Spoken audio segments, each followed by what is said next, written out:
माननीय प्रधानमंत्री श्री नरेंद्र मोदी जी ने अपनी सेना को पूरी छूट दी है। भारत माँ की रक्षा में लगे रहते हैं, तब इस देश के 140 करोड़ देशवासी सोते हैं। इस देश में एक भी आतंकवादी नहीं बचेगा। सर, अमित शाह कहते हैं कि चुन चुन के मारेंगे, क्या कहना है इस पे? चुन के मारा जाएगा? अमित शाह कहते हैं कि चुन चुन कर मारेंगे तो चुन चुन कर मारेंगे।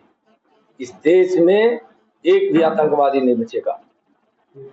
नरेंद्र मोदी जी की सरकार जीरो टॉलरेंस की नीति रखी है आतंकवाद पर। वर्षों वर्षों से आतंकवाद को खिला पिलाकर पाल पोस कर रखा गया था, लेकिन जब से नरेंद्र मोदी जी की सरकार बनी है उस समय से आतंकवाद पर नकेल कसा गया है और अंतिम सांस अपना आतंकवाद गिन रहा है। कुछ लोगों का विरोध है कि सेना को खुली छूट दे दी गई है प्रधानमंत्री मोदी जी द्वारा। बहुत सारे लोगों का ट्वीट है कि ऐसा नहीं होना चाहिए। जो बोल रहे हैं वह मूर्ख हैं। पहले सेना की हाथों को बांधकर लोगों ने रखा था और हमारे दुश्मन हम पे प्रहार कर देते थे और उस प्रहार को हमको सहना पड़ता था।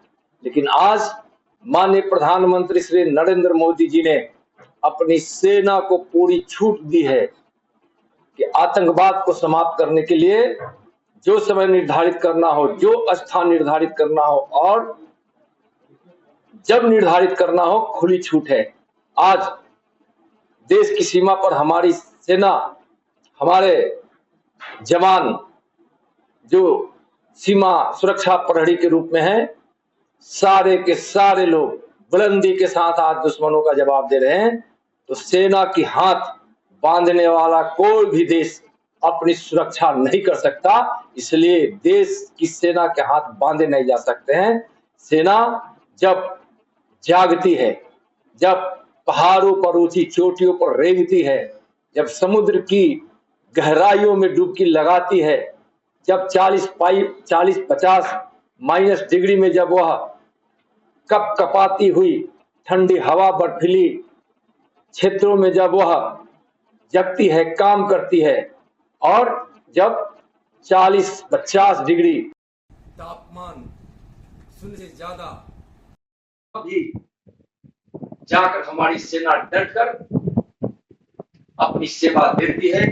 देशभक्ति की लहर से ओत-प्रोत होकर जब भारत माँ की रक्षा में लगे रहते हैं, तब इस देश के 140 करोड़ देशवासी सोते हैं। यह लोगों को सोचना चाहिए। इसलिए सेना पर कोई कटाक्ष करने वाले, सेना के मनोबल गिराने वाले कोई भी व्यक्ति हो, अगर वह बोलता है तो मूर्ख है।